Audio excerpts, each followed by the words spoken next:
Burmese army is continuing what's been described as its worst offensive against the mainly Christian Karen people for a decade.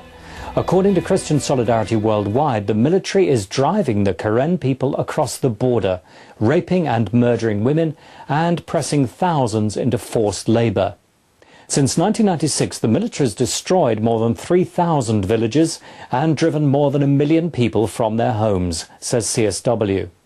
The turmoil inside Burma, or Myanmar as the regime has named the country, has left many orphans.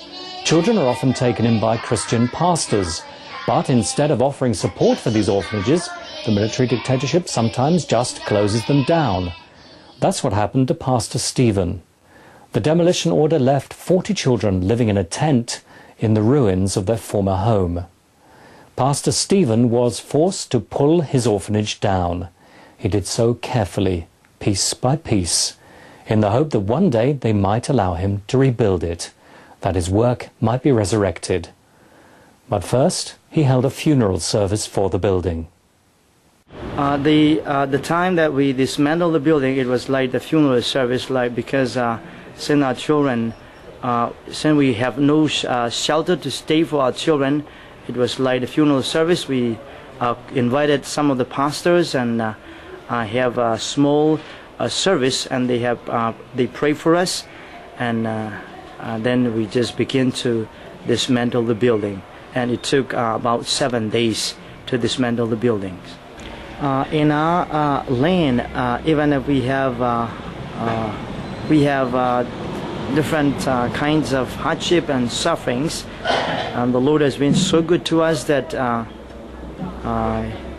He blesses with spiritual blessings, that the more we face problems and the more we face hardship, the spiritual life has been growing into maturity.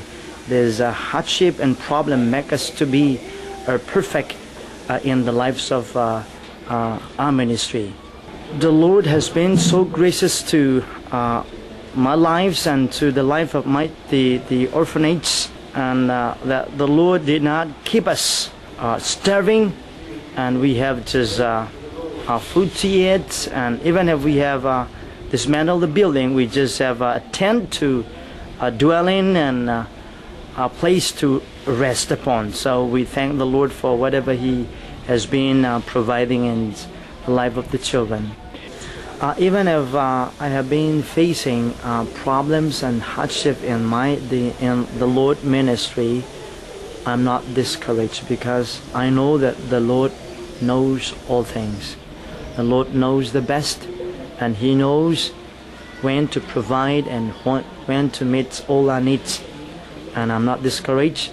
I just trust the Lord that the Lord will one day reveal everything for His own glory.